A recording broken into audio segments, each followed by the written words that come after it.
Nesse momento ali da Subway, cara, eu fui muito responsável pelo marketing, assim. Eu fazia parte do comitê de marketing. Na época, as agências que atendiam a Subway eram agências grandes, cara. Tá tudo uma porcaria, uma bosta.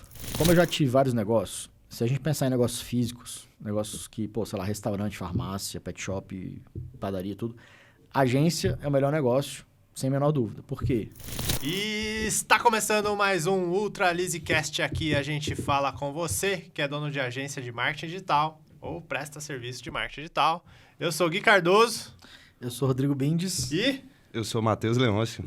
Matheus Leão? Não, Leôncio, é o Lelê. Lelê, famoso Vulgo Lelê. Cara, o episódio de hoje não vai ser mais um Ultra LeasyCast. Vai ser diferente aqui, porque a gente vai fazer 2 episódios. Um, explorando a fundo a história de Rodrigo dos Santos Bindes. Ou é Rodrigo Bindes dos Santos? Rodrigo dos Santos Bindes. Rodrigo dos Santos Bindes. E outra, explorando a minha história. Então, na de hoje vai ser do Bindes, então por isso que ele tá do lado de lá. Exato. E do eu lado do entrevistado hoje. E eu e o Lelê, a gente vai metralhar, vamos sabatinar o Bindes aí, vamos entender como é que é essa história dele aí, como é que ele chegou até aqui. Certamente a gente vai descobrir, sempre que a gente conversa com o Bindes alguma coisa sobre a história dele, a gente descobre, cara, o bicho já foi piloto de helicóptero, meu, De avião. Cara... Treinou o Marçal a pilotar. Treinei o Marçal, cara. Quando eu tô pilotando com o Marçal, eu falo, Marçal, pode ficar tranquilo, se acontecer qualquer coisa, eu tô aqui. Lelê é da nossa equipe de conteúdo aí, cara técnico aqui da nossa equipe. Lombardi. É o nosso Lombardi. Então, tá por trás das câmeras aí, da maior parte dos nossos conteúdos. Então, Lelê, estamos aí. Você tá na responsabilidade de tocar essa entrevista aí, cara. Vambora. Vamos a fundo aí descobrir, cara. O que a gente vai descobrir, senador? Pô, aí esse cara... Qual é a primeira esse pergunta? cara tem coisa, hein? Qual é a primeira pergunta aí do Bindes? O Bindes, esse cara misterioso. Só comentar, eu vi o Bindes em vários eventos, né? Do marketing digital, desde... Antes da gente trabalhar juntos. Antes da gente trabalhar juntos, desde 2017. Boa. E eu pensava assim, pô, meu irmão, eu não vejo esse cara falando de um lançamento, eu não vejo esse cara falando de um produto, eu não vejo esse cara falando de uma marca, mas ele só anda com os caras foda, ele só conversa com gente foda, esse cara deve fazer alguma coisa. Como é que esse cara ganha dinheiro conversando? Era isso que eu pensava desse cara. E assim, pô, primeiro uma honra estar trabalhando com vocês aqui, tá nessa equipe, admiro vocês demais, e depois que eu conheci mais o Bindes, um pouquinho assim, né? Admiro mais ainda, e assim, pô, vamos começar do começo. Bindes, sei que você é daqui de Brasília, mas sua família sempre foi daqui, toda a criação aqui. E junto com isso, como é que você começou a empreender? Tá. Cara, vamos lá. Eu sou de Brasília, minha família é praticamente de Brasília. Meus pais vieram pra cá com 1, 2 anos. Eles são do Rio, mas vieram pra cá muito cedo. Então, a gente é praticamente daqui, né? Então, eu nasci aqui, morei quase que a minha vida toda aqui. Quando eu tinha por volta de uns 15 para 16 anos, fui morar nos Estados Unidos. Fiquei lá quase 5 anos. Fiz faculdade, high school e tudo mais. Depois voltei. Tua família tinha muita grana ou não? Normal? Família normal. Tá. Classe média normal. Pô, mas que o cara vai estudar nos Estados Unidos já é uma... Cara, sim, mas é porque assim, não? meus pais fizeram um esforço pra me mandar lá pra fazer high school. Aí eu decidi ficar pra fazer faculdade. Aí, nessa época, meus pais falaram, olha, a gente vai bancar pra você o primeiro semestre, depois você se vira. Ah, legal. E assim aconteceu. No primeiro semestre, eles me bancaram lá, pagaram a faculdade, depois eu me banquei todinho lá. Eu consegui, indo pra lá, cara, já mexia na época, com informática. Mexia com montagem e desmontagem de computador. Quando o cara fala mexer com informática, você já imagina a idade. Isso foi em 90 e alguma coisa. Na época do disquete. Cara, deixa eu voltar um pouquinho, cara. Meu primeiro emprego foi com 14 anos. Numa loja de informática de um amigo do meu pai, né? Então, bati lá na porta dele e falei, pô, eu quero aprender a mexer com computador. Na época era 486, Pentium 100, era o iniciozinho ali daqueles computadores desktop, né? E aí eles, não, beleza, pode trabalhar aí. Eu fiquei lá alguns meses, aí depois eu falei, pô, já aprendi tudo, obrigado, valeu. Ele, não, agora eu quero te contratar. Meu salário na época era R$100 por mês. Era reais? R$100 era. Sim. E aí, Sim. fiquei lá um tempo, enfim. Mas, cara, isso daí, olha só que interessante, isso daí foi a base pra eu poder depois, quando eu fui pros Estados Unidos, me sustentar. Porque quando eu cheguei lá, na época era o ICQ. Você lembra do ICQ? Lembro. Aí, cara, o meu número era 2212979, inclusive. Era 1255259990. Olha aí. Cara, o que aconteceu? O ICQ tinha um diretório em que você podia pesquisar pessoas na cidade que você estava que falavam português. Então eu pesquisei lá, eu morava numa cidade chamada Tyler, no Texas. Aí pesquisei pessoas que falam português em Tyler. Encontrei algumas pessoas, comecei a conversar com elas. Um dos caras que eu conheci era o diretor de tecnologia de uma empresa, de uma financeira, lá do Texas, na cidade que eu morava.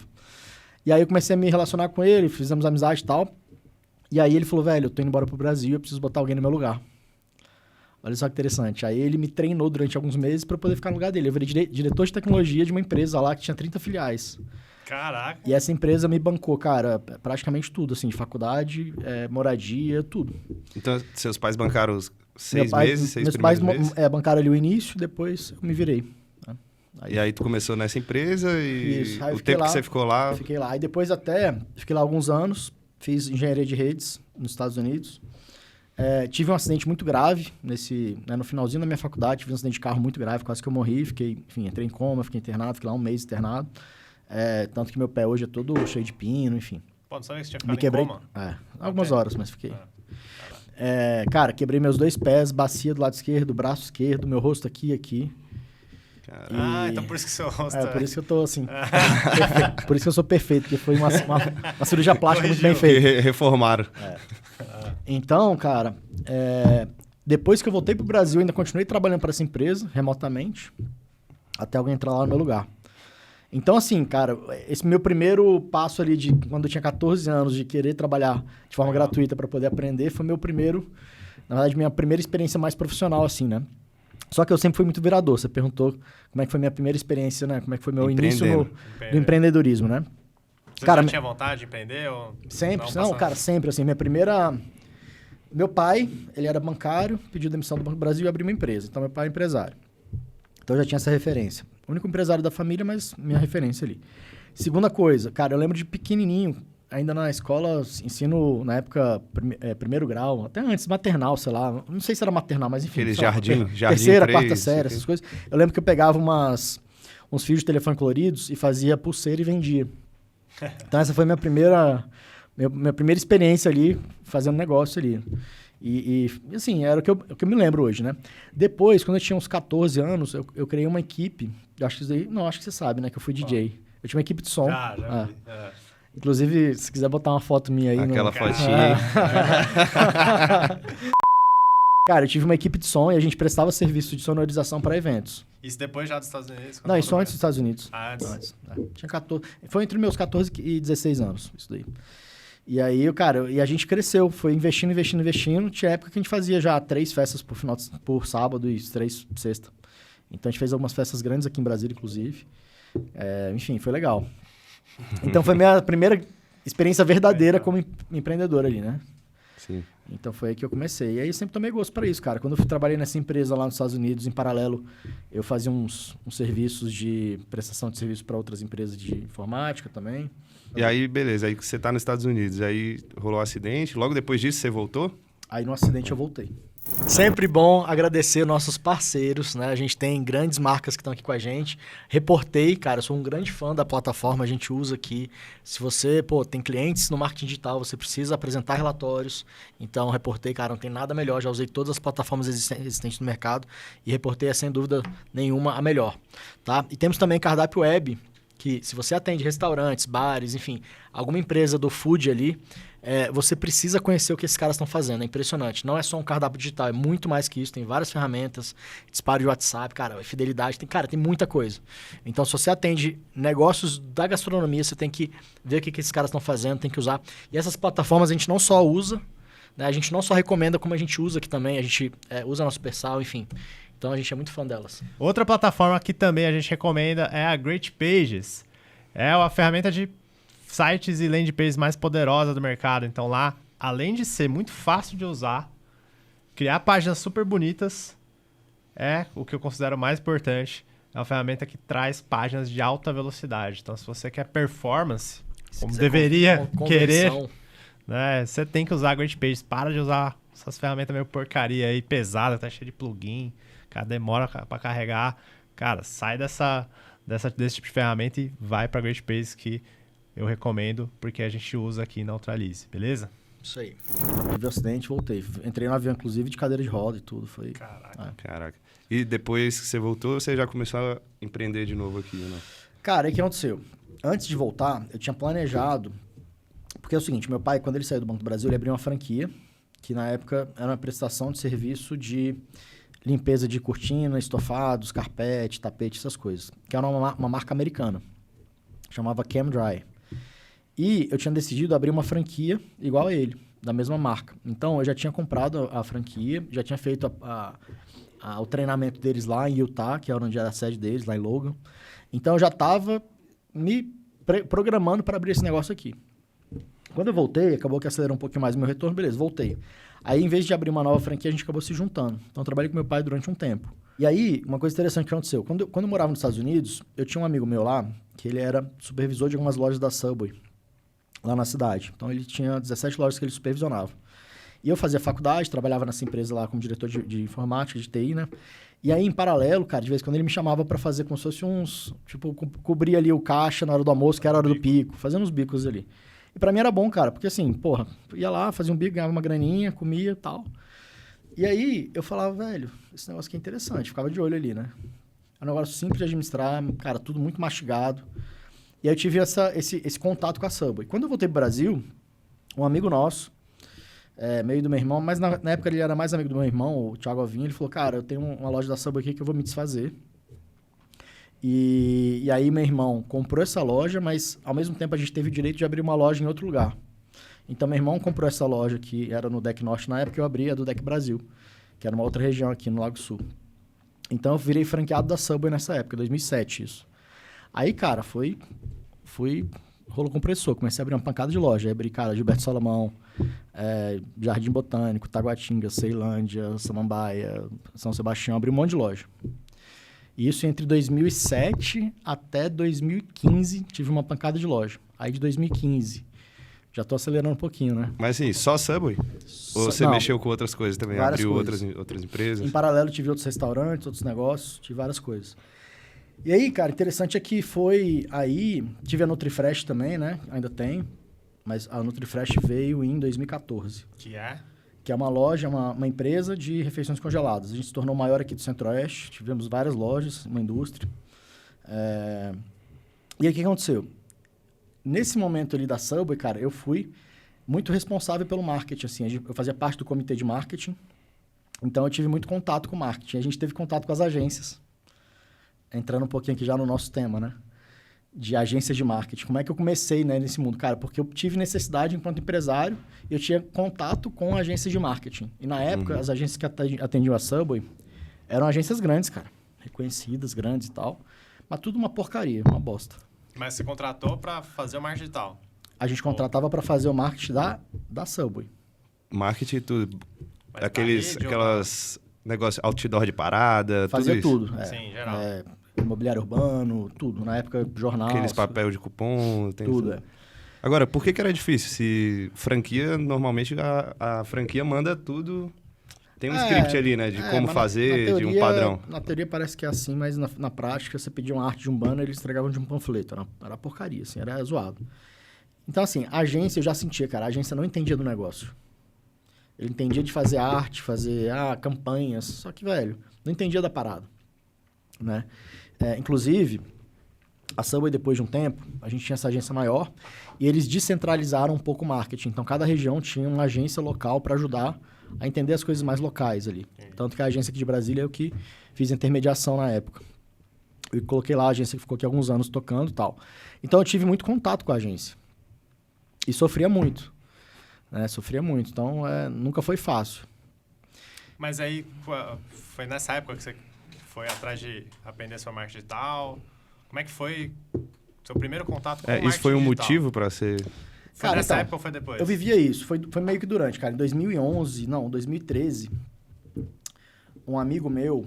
Eu já era do comitê de marketing da Subway e tudo mais, mas um amigo meu falou, cara, vai ter um evento lá em São Paulo, de um cara, assim assado, e ele vai falar sobre marketing digital. Vamos lá comigo? Porque, na verdade, eu acho que comprava ingresso e tinha direito a ir 2 pessoas, alguma coisa assim.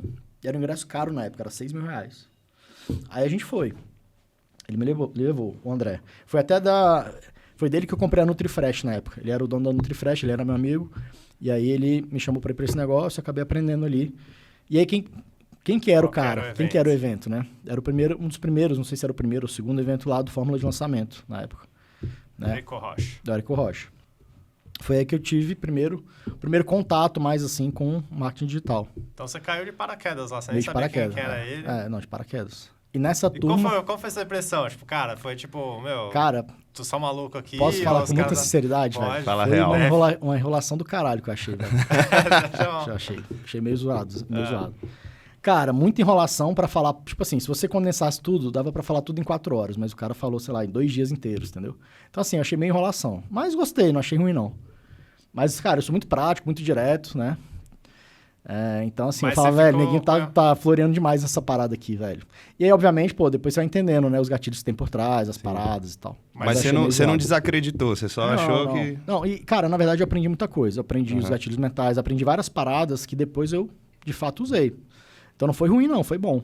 Só tô falando que o evento, assim, cara, poderia ter sido...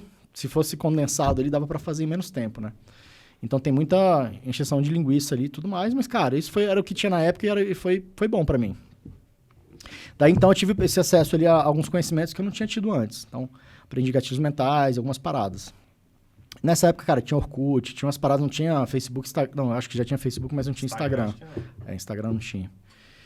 Enfim, cara, foi meu contato ali com o Érico Rocha. Isso ele ainda tava minúsculo, né? O interessante, cara, é que nessa turma tinham vários grandes hoje, né? No digital. Então, Vitor Damasio tava lá, Chris Franklin...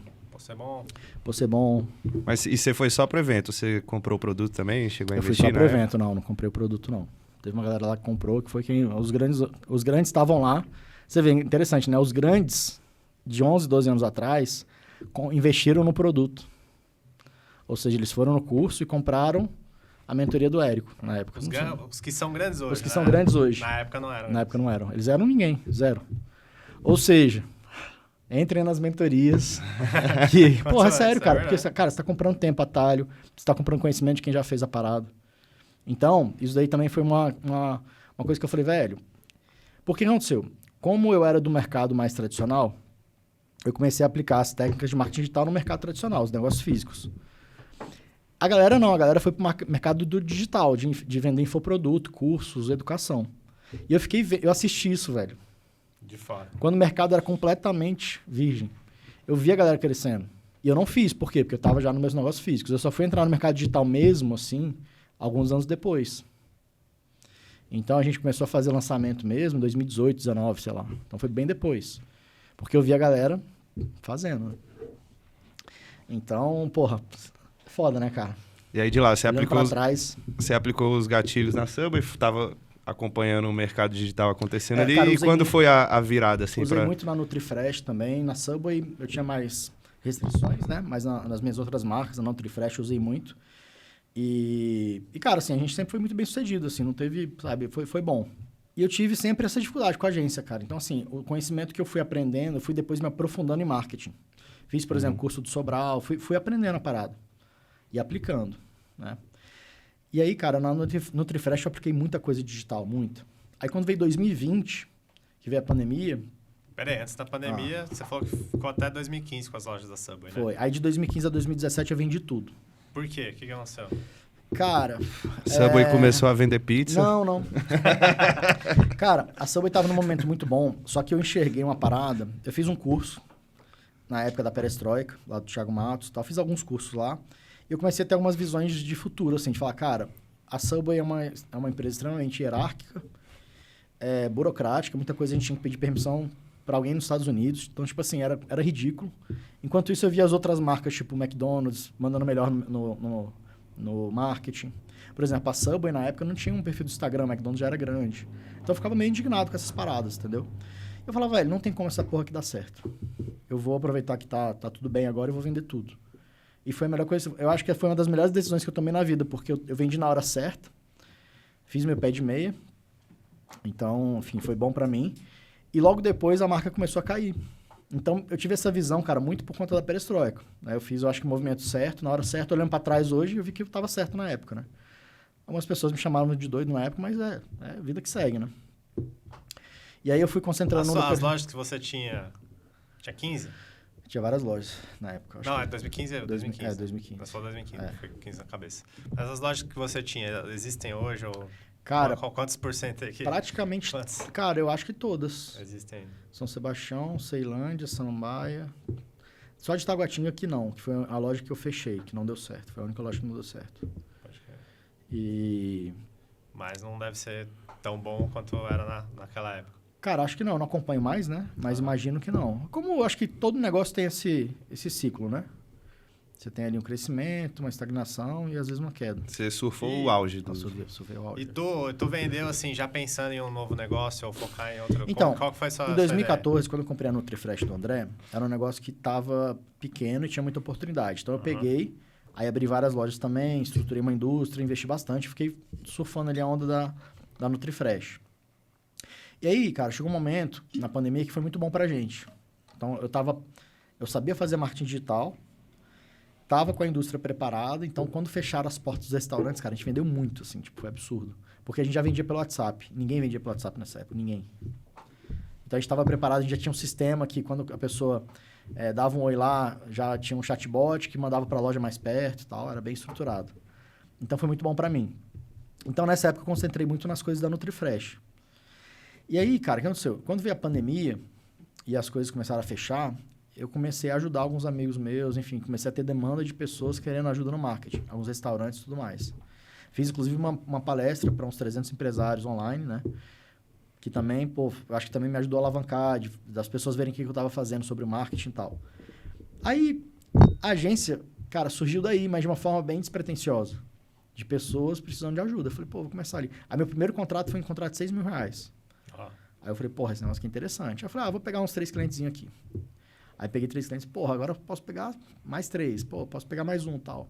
Aí eu fui assim, cara, minha meta agora é ir para 20 mil de faturamento, depois 30, depois 50, depois 80, depois 100 mil. Aí fui, cara, muito rápido, 100 mil, bufo. Mas assim, esse primeiro cara que chegou em você, demorou a você falar, pô, tem uma oportunidade aqui, ou na hora que começou você já falou, então, pô, eu acho que eu já posso entregar isso? Você já tinha uma visão do que você poderia entregar? Então, eu já sabia o que precisava ser feito, porque eu já, fazia pra mim, já sabia, tinha clareza do que precisava ser feito. E um pilar importante nessa época era tráfego. Continua sendo, mas naquela época eu acho que era mais. Então, como eu entendia bem de tráfego, eu, cara, manjava bem, então assim, entregava bem isso. Na época eu também entregava social media. Na época eu achava que era importante. Depois a gente acabou deixando de fazer e foi concentrando mais em outras coisas. Inclusive, cara, a gente especializou em iFood, em outras paradas, né? Então, cara, a gente cresceu muito rápido. A gente foi de 0 a 100, assim, muito rápido. E com uma margem muito boa. Quando eu vi aquilo, eu falei, cara, é um negócio muito interessante. Eu comecei a concentrar meus esforços, porque eu sempre tive outros negócios em paralelo. Além da NutriFresh, tinha outras coisas também. Então, assim, eu falei, cara, vou começar a concentrar mais esforços na agência. Sim, mas assim, porque até então era a coisa mais madura. Você achava a agência uma merda. Tipo, tinha os caras que te atendiam, você tinha problema com esses caras.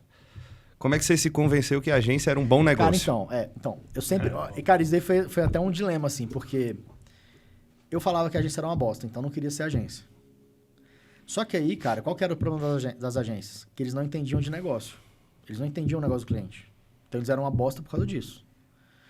Então, a partir do momento que eu entendo do negócio e entendo de marketing, cara, é uma junção perfeita. Então, eu entendia de restaurantes, entendia de marketing. Juntei as duas coisas, porra, aí funciona.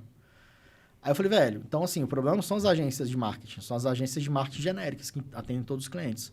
Se eu sou uma agência de marketing para restaurantes, na época não tinha, cara, eu pesquisava, não tinha. E eu me tornei, provavelmente, difícil afirmar isso, né? Não tem um Ibope que diz isso, não sei, né? Mas eu era, provavelmente, nessa época, a primeira agência de marketing especializada em restaurante, 2020. 5 anos atrás só, cara, olha que doido. Foi em março de 2020. Março não, foi em 2020, né? Porque não sei em que momento que eu pesquisei. Começou em março. Mas a agência mesmo foi sendo construída ali durante 2020, né? Então, nessa época não tinha. Aí eu falei, velho, e eu não queria me chamar de agência de marketing porque eu tinha frustração. Foi uma dúvida muito grande. Como é que eu vou me posicionar? Então, eu me posicionava como um especialista em marketing para restaurante, não era agência. Aí eu não queria também me chamar de assessoria, que eu acho o nome uma bosta, assessoria. O que é uma assessoria? Claro. Não é claro. A agência de marketing dá muita clareza sobre o que você faz. Pô, sou um agente de marketing, beleza, entendi o que você faz. Então, o que eu falei? Cara, eu vou me posicionar, então, como agência de marketing especialista em restaurantes. Aí eu falei, porra, isso funciona. Agência genérica não funciona. E aí a gente começou com esse negócio de nichar a agência. Cara, a gente foi pioneiro, assim, foi precursor nessa parada de nichar, com certeza absoluta. Não tinha esse tanto de agência de marketing. Você não chegava para você algumas pessoas de outros nichos querendo que atendesse? Você chegou a atender algum... Não, aí eu sempre negava. Sempre negava. Sempre tive essa clareza de que se eu saísse do nicho que eu conheço, não ia dar certo. Você ia ser mais uma agência das que você reclamava anteriormente. Eu tive várias propostas, cara. Teve uma rede grande de loja de brinquedo que me chamou, eu não quis, coisa grande, contrato grande. Eu fui negando. E esses nãos que eu fui dando foi fortalecendo a minha agência. Então, foi muito interessante, assim. E aí, cara, o que eu vejo, assim, olhando para trás, né? O que eu vejo que foi muito... O que eu usei muito, assim, na agência? Foi meu conhecimento de empresário, como empresário. Modelo de negócio, como contratar, como vender, como entregar. Cara, tudo isso foi, cara, baseado na minha experiência como empresário. E aí eu concentrei meus esforços na criação da agência. Então foi feito de uma forma muito despretensiosa, mas foi de uma forma, de uma certa forma, pensada. Então, por exemplo, as entregas eu terceirizei, porque, cara, eu transformei custo fixo em custo variável na época. Isso me deu o quê? Menos risco, mais chance de crescer mais rápido. Fala um pouco mais sobre isso aí. O que é transformar custo fixo em variável? Então, cara, a agência toda foi construída até atingir quase R$200 mil sem ter time fixo praticamente nenhum. Tinha um time muito enxuto, de 3, 4 pessoas. Então, isso me permitiu que eu crescesse rápido, porque em vez de ter contratação de time e ter time fixo com custos fixos, com caixa estrangulado, eu passei a ter custo variável, ou seja, eu não ficava com um custo alto de equipe. Porque, assim, em agência, o maior custo é time. É diferente de restaurante, que o maior custo é insumo e tudo mais, né? Então, se o maior custo de agência é time, isso daí é o que mais sufoca as agências, porque as agências botam time para dentro, fica com um custo fixo absurdo. Isso daí, cara, trava uma pancada de agência. Então, eu fui fazendo de um jeito diferente do que os outros faziam. Eu fui pegando entregas terceirizadas, mas também não é só terceirizar assim aleatoriamente, tem que fazer de um jeito que funcione. Isso no primeiro cliente você já terceirizou? Desde o primeiro. Tanto que eu cheguei a atender, cara, eu sozinho tive 8 clientes, aí eu tive a minha primeira funcionária, que foi a Mari, está comigo até hoje, virou sócia, né, da operação. E aí com a Mari a gente foi de 8 para 24 clientes, eu e a Mari só.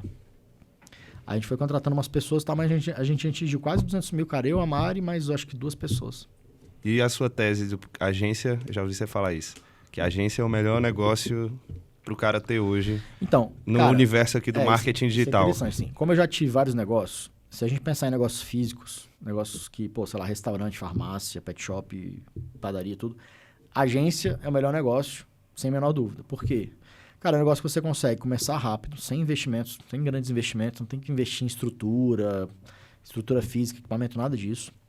Você consegue começar a faturar, então, bem e rápido e tem uma margem muito boa. E você pode começar até sem tanto conhecimento, assim. O máximo que a gente sugere é você ter conhecimento em estruturação de agência, que é justamente o que a gente ensina hoje na nossa mentoria. Mas você não precisa ser um puta gestor de tráfego, um puta social media, nada disso. Porque você pode contratar quem faz. E tem muita gente boa no mercado, tecnicamente, que sabe fazer isso. Então, como é que é um negócio hoje tradicional? Tipo um restaurante. O cara vai lá, enxerga uma possibilidade de abrir um restaurante num lugar, né? Num bairro. Aí ele vai lá e escolhe o ponto. Aí ele vai lá e investe 500 mil, 1 milhão, 2 milhões. Para ele ver o negócio, cara, demorar para abrir, aí ele vai contratar gente, não sei o que lá, tal. Para ver a cor do dinheiro, cara, se der certo, depois de vários anos, para começar a voltar aquele dinheiro que ele investiu e para depois começar a ter lucro. Então, a agência não, cara. Você começa a ter lucro desde o dia 0 sem ter que investir porra nenhuma. Ou seja, você tem menos risco e lucro mais rápido. Tá? Isso comparando, então, agência de marketing digital com negócios físicos. Melhor negócio do mundo.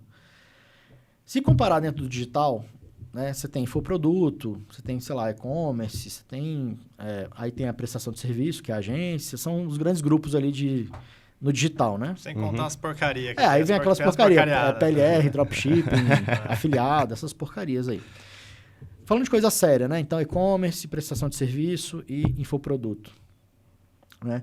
Dos três, cara... Só fazendo um parênteses, é uma porcaria que, assim... Cara, pode ser, muita gente começou, né? Mas, cara, você não tá construindo negócio. Você não tá construindo negócio, Você tá fazendo bico ali, né?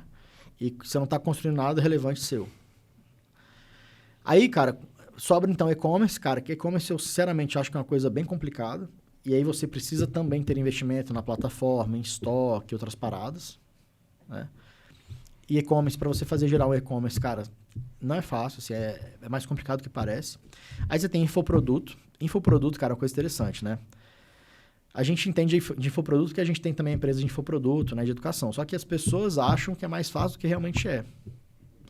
O mercado ele foi se profissionalizando, né? Foi ficando mais difícil, mais complicado, o tráfego foi ficando mais caro, as pessoas foram ficando mais profissionais e foram tendo mais também concorrentes em cada um dos nichos, né?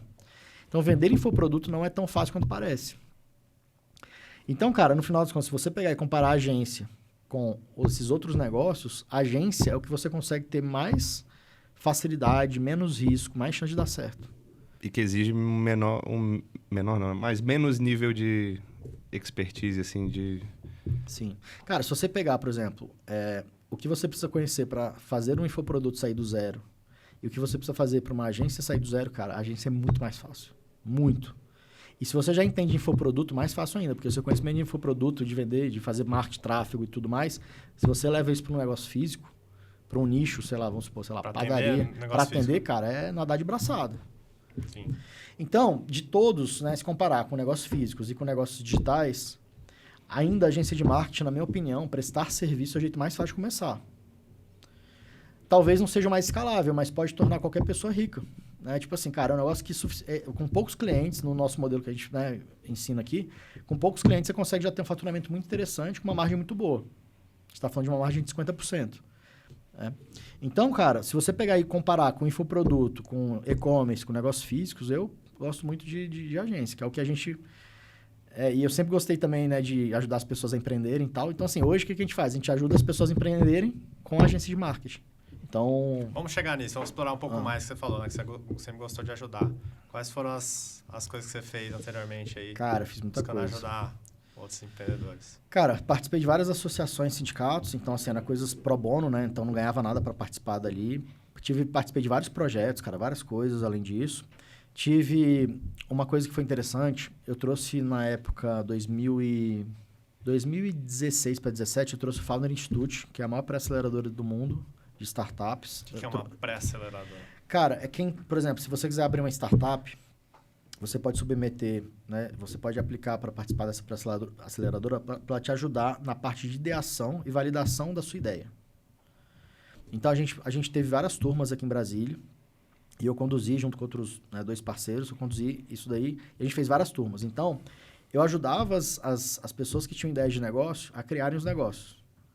Então, cara, e dentro do modelo do Founder Institute, eles tinham tudo muito bem estruturado. Era um negócio, cara, dos Estados Unidos lá de isso aí você conheceu lá também ou foi depois? Não, você cara, viu foi um amigo meu, Jaime Araújo, buscar? que chegou pra mim um dia e falou, velho, eu tô trazendo uma parada, eu quero que você participe comigo, olha isso aqui. Aí eu falei, velho, isso aqui é muito massa. Porque eu vou ajudar as pessoas a empreenderem, né? Na época, startup tava, velho, tendo aquele boom de startup. Eu falei, velho, isso aqui faz muito sentido, porque a gente vai ajudar as pessoas a terem mais sucesso. E um grande benefício que a gente teve no Founder Institute foi o seguinte, várias pessoas viram que o negócio não era viável antes de abrir. Ou seja, elas economizaram muitas vezes centenas de milhares de reais que elas iam perder se elas abrissem aquele negócio. Então, a gente ajudou muita gente a abrir negócio e algumas a desistirem de abrir negócio. Então, a gente fez, cara, várias turmas e cada turma eram 14 semanas. Cada semana tinha um tema.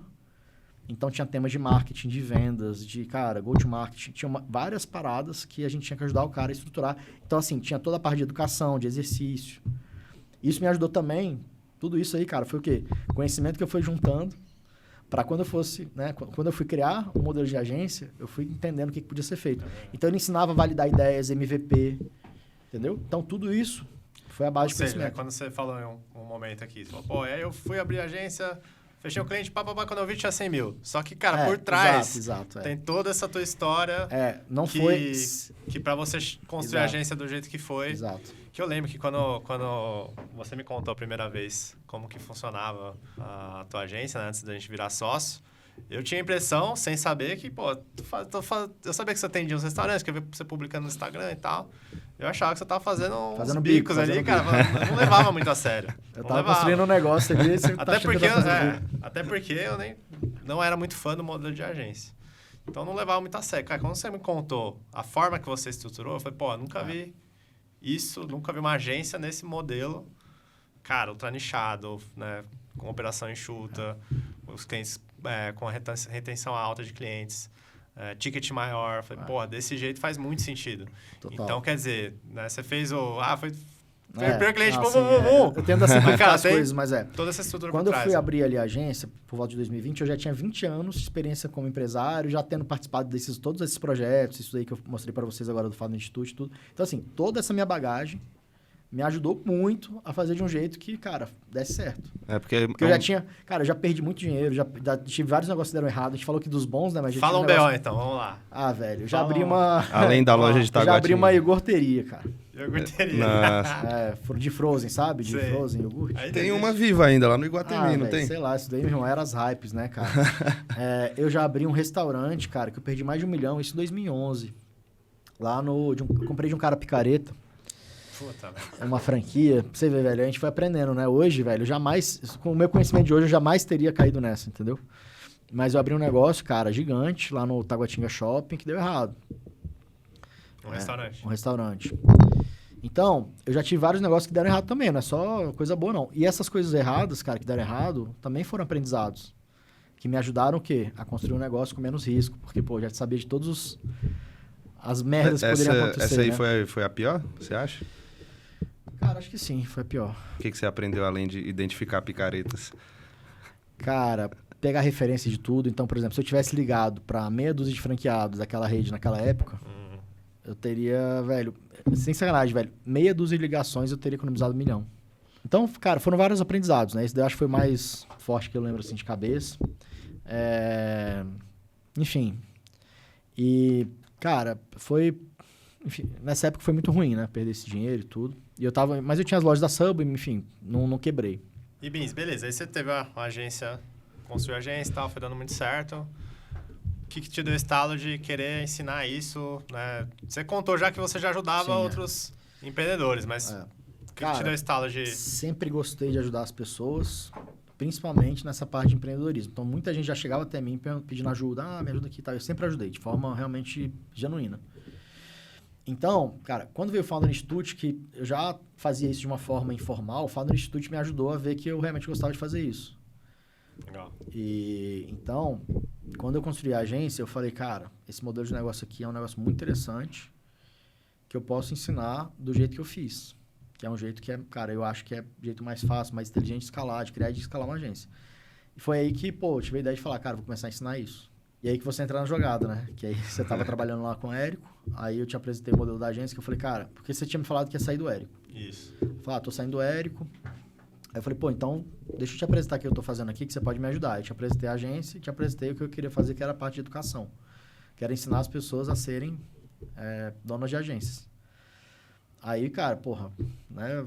Deu certo o casamento, porque você já tinha esse conhecimento de criar mentoria, eu tava criando a minha mentoria. Já comecei a vender ali uma meia dúzia de mentorias, já estava validando ali, fazendo MVP. Isso antes do Gui entrar. A gente já era amigo, acho que tu já era amigo, já tinha usado. Só pra galera entender, né? Como é que eu conheci o Gui? Como é que o Gui entrou na história da minha vida, né? Delícia. Uma vez o Érico... A gente tinha uma confraria de empresários, né? Que eram 18 empresários e o Érico era um deles.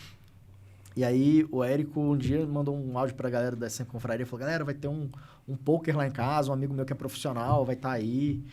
Vamos lá. E, cara, engraçado que o Érico usa gatilhos mentais pra fazer as coisas do dia a dia dele, né? Então, ele falou, só são 8 pessoas, já tem 6 confirmados. Gatilho da escassez. Tem que me responder até hoje. Cara...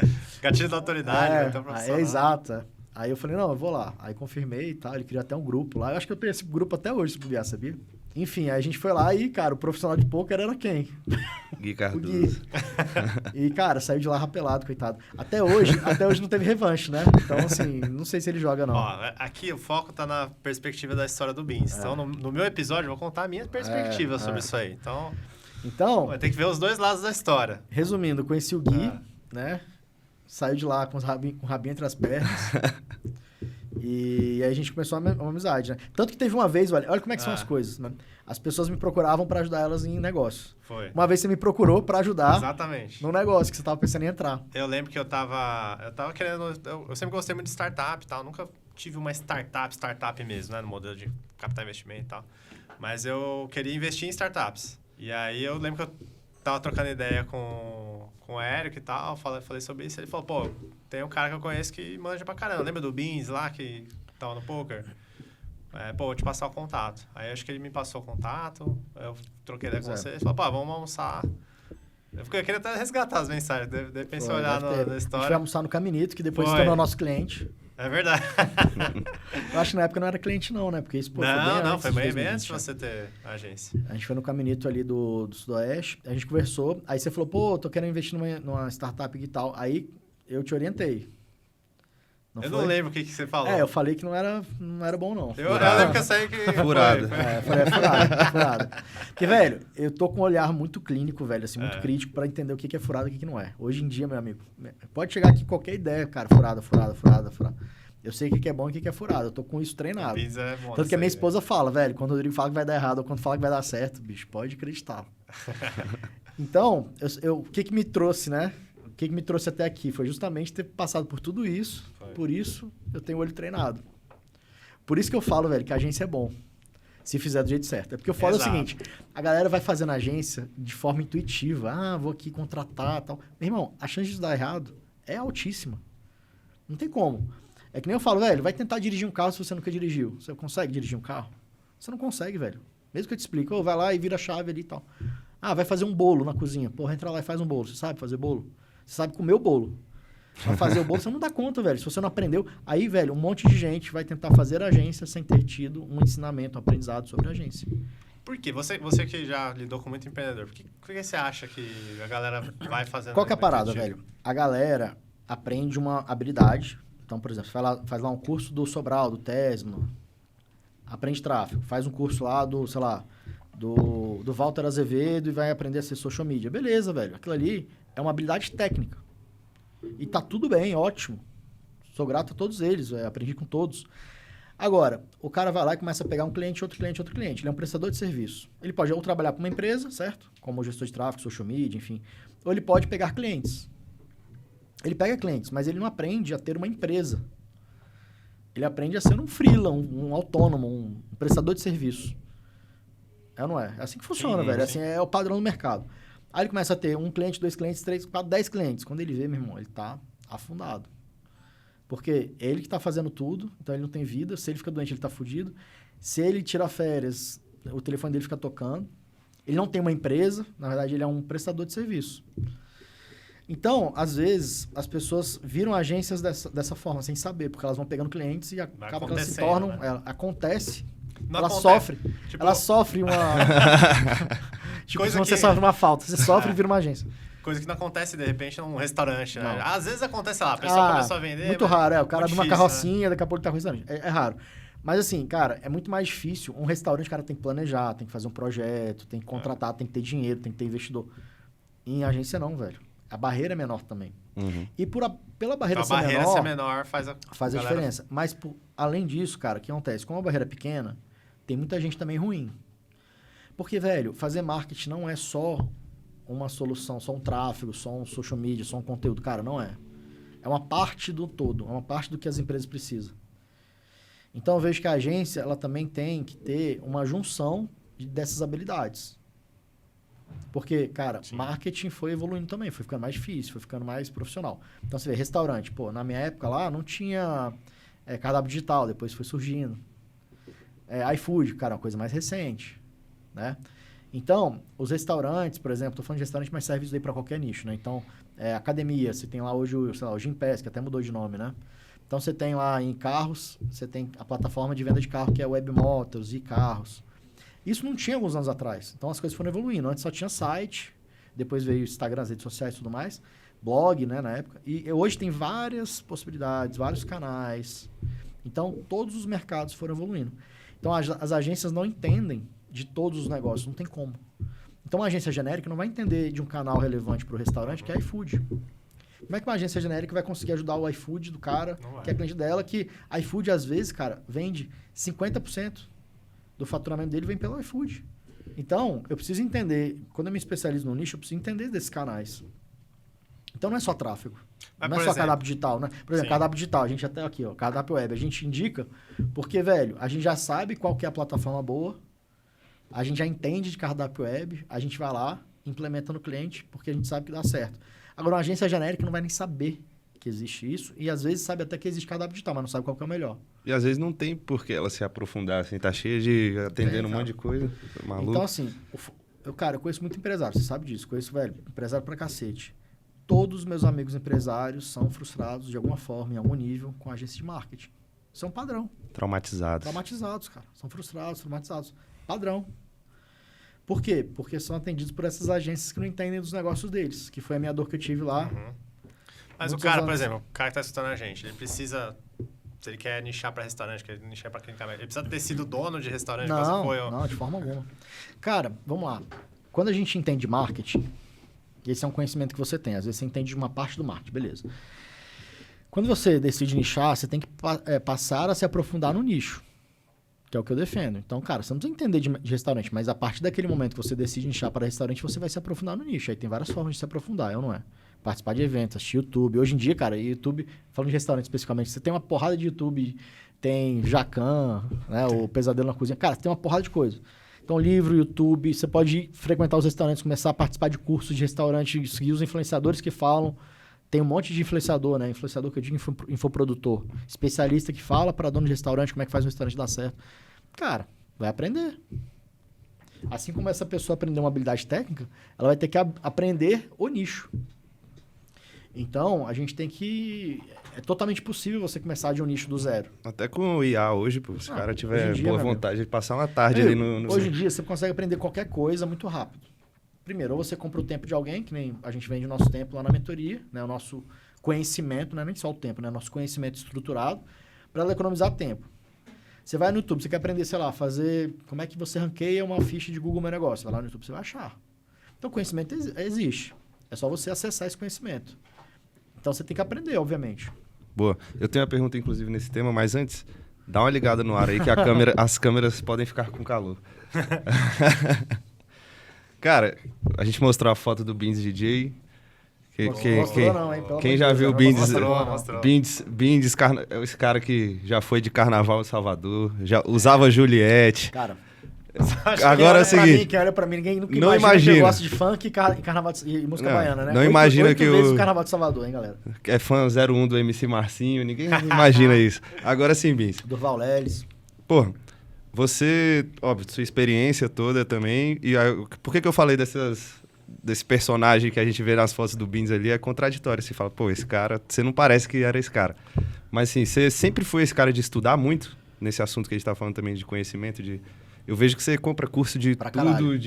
Você investe, você compra pra galera, você fala pra galera assistir, você compra pra você, e sempre foi assim? Sempre.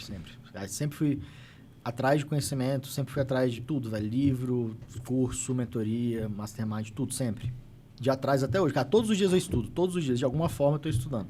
Até na escola? Que tu Seja, não, escola eu nunca fui muito estudar na escola, não. Tô falando de assuntos que me interessam. Falando de negócio, então, negócios, marketing.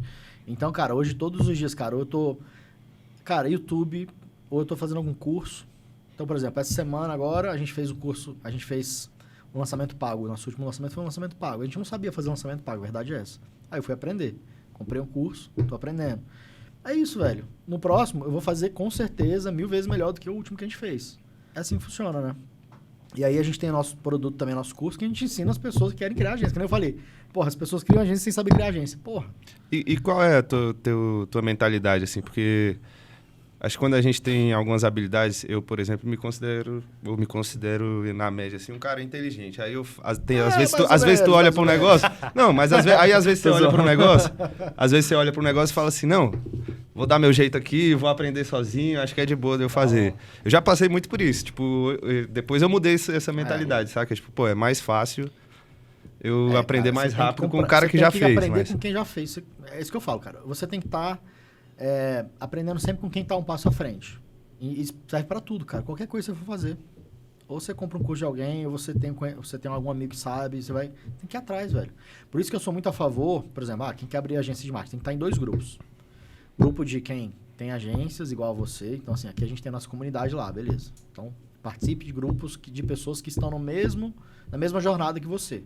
Porque se você parar pra pensar, cara, na família, você provavelmente não tem nenhum empreendedor, muito menos dono de agência.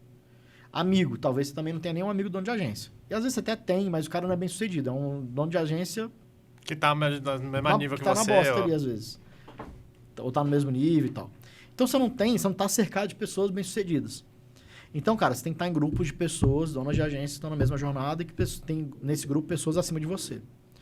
E você tem que estar em grupos do seu nicho também. Que é o que eu defendo, que você tem que estar nichado, né? Aprendendo a fazer marketing pro nicho que você escolhe. Então, você tem que estar presente nesses dois mundos. Se você consegue juntar essas duas coisas, velho, meu irmão, não tem como, você vai dar certo. É conhecimento de marketing e do nicho. Você fala muito de ponto cego, né? Quando você está ensinando pro pessoal e tal. Qual você acha que é o mais comum de todos os donos de agência? Só explicar essa parada do ponto cego, né? O que acontece? Quem cria uma agência, normalmente não tem o repertório, né? Não tem o conhecimento de, que nem a gente estava falando, de abertura de agência. A gente aqui, velho, como a gente já não só abriu a nossa, mas tem a nossa experiência como empresários. Mas hoje a gente tem o acesso a centenas de agências que a gente avalia, a gente ajuda.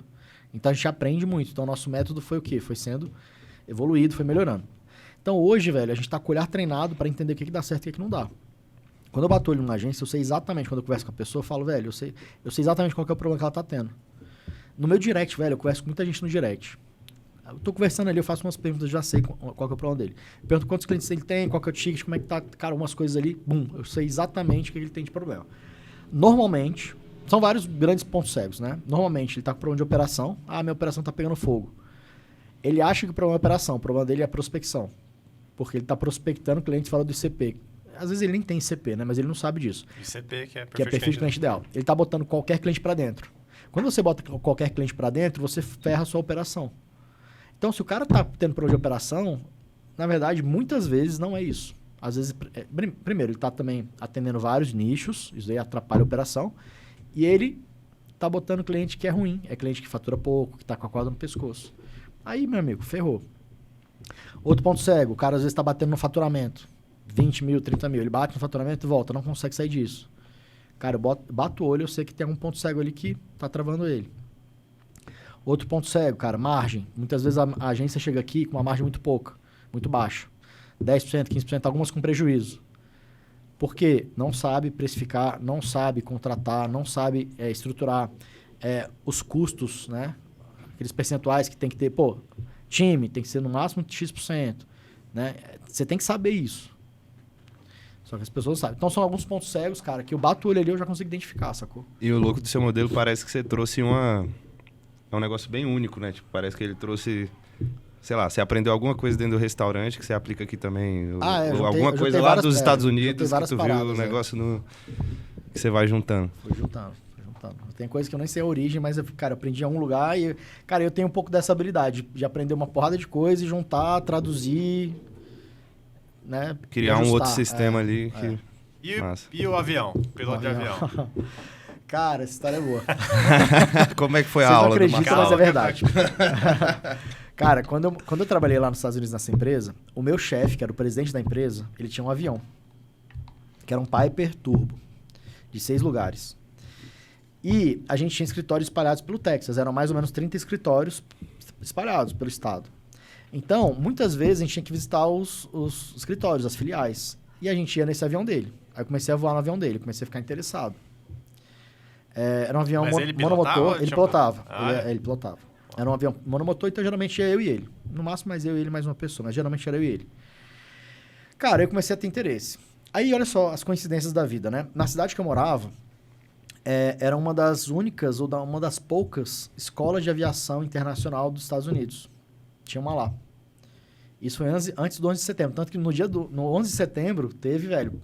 quando teve o 11 de setembro, foram lá invadir a escola, porque, não sabiam de onde que tinham surgido aqueles caras, né, lá dos pilotos e tal, mas... tinham alguns amigos meus alguns amigos meus brasileiros faziam curso de aviação lá. E aí, o que aconteceu? Como eu fiquei interessado, eu comecei a colar neles. Eles me chamavam pra fazer hora de voo com eles. Porque eles tinham que fazer hora de voo. Então, eu ficava ali do lado deles, cara. Comecei a estudar. Aí, eu fui voando. Aí, meu chefe começou a deixar eu pilotar. Clandestino. Eu não pousava, eu não pousava e nem aterrissava. Mas, cara, durante ali, Ele botava no piloto automático e deixava o Bing lá. Igual quando dá pra Dá o controle do videogame. Assim. Mas aí, ó, quando eu voltei pro Brasil, olha só que interessante. Eu fiz uma viagem pra um dos lugares mais bonitos que eu já fui na minha vida, que chama Los Roques, que é uma ilha na Venezuela. Isso em 2011, 12. Cara, nessa ilha, Cara, resumindo, é um arquipélago, 2 horas pra dentro do mar do Caribe, na Venezuela. E lá tem 250 ilhas. Aí você pega um barquinho, tem uma ilha principal, pequenininha, que você pega um barquinho, escolhe uma ilha e você vai pra essa ilha e passa o dia lá. O cara deixa você lá com guarda-sol, cooler, comida e bebida, 2 cadeirinhas ali, né? Aí eu fui pra uma dessas ilhas e tinha, cara, sei lá, 6 casais na ilha. Aí tinha um cara do meu lado, tal, com um casal do meu lado. Quando eu tô escutando ali, o cara é brasileiro. Caralho. Aí fiz amizade com o cara. O cara era de Brasília, ele era mineiro, mas morava em Brasília, o Álvaro. Aí, velho, a gente fez amizade. Quando a gente voltou pra Brasília, a gente não se falou mais e tal. Tô na academia, na Bodytech, vejo, depois de alguns meses. Álvaro, pô, era ele. Aí ele tava na minha academia. Aí, meu irmão, a gente já tinha conversado, porque ele queria aprender a ser piloto. E eu também tinha vontade de fazer o curso, porque eu nunca tinha feito curso. A gente se inscreveu, a gente fez o curso junto. Aqui em Brasília, na PUB.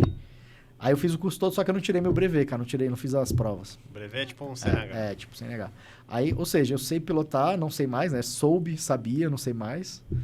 Mas não tirei minha certificação lá do... Cara, que bom, porque vendo pelo jeito que você dirige carro, tá. Muitas vidas foram poupadas. Galera, se vocês soubessem o jeito que o Gui dirige... O Gui é vovó? É a vovozinha. Mas é isso, cara. Essa é a história do avião. Ou seja, já aprendi a pilotar. Beans, cara, pra mim você é uma referência de networking, de gerar valor. Acho que alguns pontos que a gente falou aqui se destacaram nesse sentido, né? Cara, foi essa tua forma de gerar conexões, gerar valor para as pessoas, né? Conhecer muita gente. Foi algo pensado? Você estudou isso? Ou você foi... Como é que... É o que se dá aí você ter essa habilidade? Cara, assim, eu sempre estudei networking, mas eu acho que foi sempre uma coisa mais natural minha. Eu sempre vi que, cara, e muita observação também, né? Então, cara, sempre ajudar as pessoas sem querer nada em troca, no final das contas, de alguma forma, aquilo ali volta. Eu sempre também tive essa parada do universo, se você ajuda as pessoas de alguma forma quando você precisar. Tanto que várias vezes na minha vida eu precisei de ajuda e alguém aleatório me ajudou. Sempre tive essas sortes, assim, que eu não acho que são sortes, mas foram acontecendo. E aí, sabendo que eu gostava de fazer networking, aí eu fui aprendendo também, assisti vários livros, como fazer amigos influenciar as pessoas, né? Que é um clássico. Então, eu acho que tudo isso foi me influenciando, né? Eu já li um livro de networking do Marçal, inclusive. O Marçal tem um livro um dos 50 livros dele é de networking. Sempre participei de grupos. Eu criei meu próprio grupo quando... Esse negócio agora de mastermind está na moda, né? Mas, cara, 15 anos atrás a gente criou o nosso grupinho aqui de empresários em Brasília. Então, fui chamando um amigo, outro. A gente criou um grupo de 18 empresários. Os maiores empresários da cidade, mais jovens. E o Érico era um deles. Então, assim, foi aí que eu me aproximei mais do Érico, por exemplo. Então, sempre tive um pouco desse perfil, tanto cara. Que o poker que a gente jogou... Foi da confraria. Foi um evento, né? Então, foi aí que tudo, cara... Quando eu conheci e criei esse grupo, várias coisas aconteceram ali, cara. Que me deram, cara, conhecimento, né, pra... E também, velho, aquele negócio que eu falei de você participar de grupos, me fez enxergar... Porque, assim, eu era o mais burro da mesa desse grupo. Com certeza, assim. Eu era um empresário menor ali. Então, ali tinha vários empresários 1000 vezes maior que eu, que me fez enxergar que era possível. Então, cara, a gente, tipo, vai na casa de desses caras, assim, que, porra, eu conheço, assim, você fala assim, velho, não é possível. Tipo assim, não é... tipo assim, cara, como é que pode? E se eu não conseguisse enxergar isso, se eu não tivesse lá, eu não conseguiria ver isso. Dá um exemplo aí de uma coisa que você caiu... velho, por exemplo, minha esposa é arquiteta. Então, quando a gente vai na casa dos meus amigos, ela fala, cara, essa cadeira aqui custa 50 mil, 30 mil. Essa porta do banheiro custa 40 mil, porque é uma Cinex, não sei o que lá das contas. Pô, se a porta do banheiro... Aí você fala assim, velho... Não, eu te juro. Aí você fala assim, porra, como assim? Ou seja, como é que o cara tem dinheiro desse tanto? Ou seja, cara, eu comecei a ver que era possível ganhar muito mais. Sacou? Muda a cabeça. E assim, sua jornada é muito foda, velho. Você fala dela com muita naturalidade, né? Mas teve algum momento que você falou assim, que foi pra você uma grande conquista, tipo, caraca, moleque, agora eu arrebentei. Essa aqui eu acertei. Financeira ou não? Financeiro, um acerto foda que você... Cara, assim, Foram várias coisas, assim. Por exemplo, cara, quando o Érico começou a me chamar pra poder surfar com ele, cara, porra, foi massa, assim. Eu falei, velho, o Érico tá me chamando aqui, a gente começou a surfar todo dia. É uma validação, assim, pô, massa isso. Financeiro, velho, assim, eu acho que quando eu vendi as lojas, eu acho que assim, eu acertei. Então, fiz um pé de meia e tal, né? Então, acho que foram alguns pontos. Hoje, eu vejo que, cara, a gente acertou muito na mentoria, no nosso negócio, né? Ter escolhido o Gui como sócio. Há controvérsias, mas... Então, cara, assim, o que eu aprendi também? Eu tive muitos sócios, vários que deram errado, vários que deram certo. Também foram vários aprendizados, até como fazer sociedade. Hoje eu tenho sociedades bem consolidadas que foram feitas, velho, com esse aprendizado de anos ali pra trás, de coisas que deram errado. Tive muita sociedade que deu errado. Então, cara, eu acho que os meus sócios também, acho que foi um acerto, assim, uma parada que eu falo, cara, isso é massa de ter, porque a gente é muito complementar. Eu sozinho, provavelmente eu teria um limite, né? Não daria conta né, de ir até tão longe. Hoje eu acho que a gente tem um negócio que é bem... Tá impactando muita gente, né? E eu sou muito feliz com isso. E hoje, assim, o que você tem de objetivo, de sonho nessa... Cara, consolidar cada vez mais a Ultralize, crescer cada vez mais a Supersal. A Ultralize eu acredito que hoje já seja a maior referência para donos de agência de marketing, que está querendo, né, criar ou escalar. A gente deve ter maior produto, maior faturamento, maior número de mentorados. A gente, tá fazendo os maiores eventos, né? O nosso último evento foi gigante, o evento para mentorado, né? Não tem ninguém fazendo evento tão grande assim no nosso mercado. Então, cara, é consolidar cada vez mais isso, assim. Acho que a gente tem a maior audiência também. As coisas estão acontecendo. Quero cada vez mais me preparar, ser mais assertivo, cada vez mais.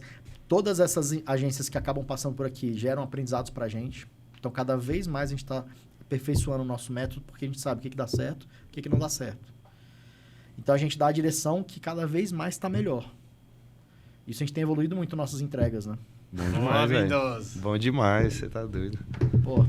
Quem mais? Porra, foi? Porra, muita história, meu irmão. Muita história. Cara, o Beans parece aquele cara, aquela música lá do Raul Seixas, né? Eu nasci 10 mil anos atrás. 10 mil anos atrás, o cara... O bicho tem história pra caramba. Muito, e a gente tem muitas coisas que a gente não explorou.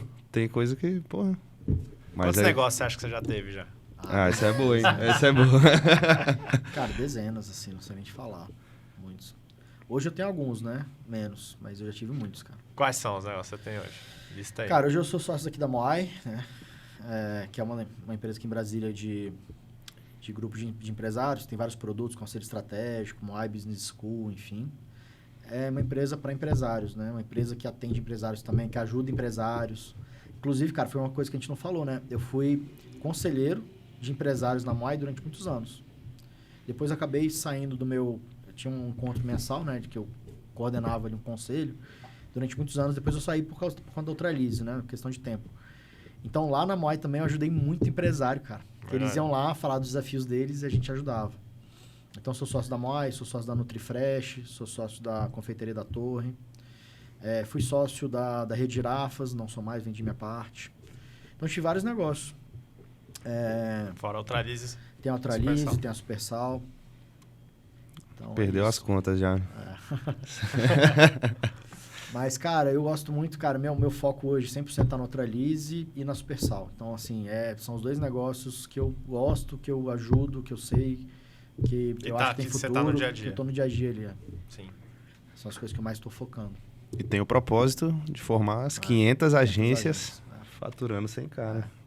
Cara, e assim, tudo isso, velho, esse negócio de ajudar as pessoas a empreenderem, que eu já faço isso há muito tempo, é porque eu acredito que o empreendedor é quem carrega o país nas costas, velho. É quem gera emprego, quem gera imposto, né? Quem gera riqueza. Então, o empresário, na verdade, ele tinha que ser, velho, enaltecido, assim, tinha que ser colocado no altar, sendo que hoje no Brasil o empresário é o filho da mãe, né? Você vê aquele vídeo lá do Thales, né? Com um monte de empregado demitido e o Thales lá... Um patrão versus 30... Cara, é ridículo aquilo ali, né? Tosco. Você vê o nível das pessoas. Então, cara, o empresário sempre é o filho da puta da história. Na verdade, ele é quem gera emprego, porra. Não tem os filhos da puta também? Tem também. Em todo lugar. Tem. Mas, cara, mas não é a maioria, né? Exato. Não é a maioria. E o empresário é quem assume o risco. Ele que bota o dele na reta. Ele que tem que ser, cara, o que vai enxergar ali e fazer acontecer. Isso ninguém enxerga, velho. Isso ninguém faz, ninguém fala. Então, eu acredito que empreendedorismo é o que vai salvar o país, não é Lula, Bolsonaro, porra nenhuma, não é o governo. Então, a gente tem que ter mais empresários que vão ter mais sucesso no país para poder a gente ter um futuro melhor para os nossos filhos, né? Boa. Afinal das contas, é isso. E agora me veio um aqui que eu queria te perguntar. Qual é, você percebendo um impacto quando você recebe um depoimento, quando você vê, cara, tipo, o Davi lá que falou que comprou um carro do sonho, o outro que trocou de casa por uma casa de 100 e poucos metros.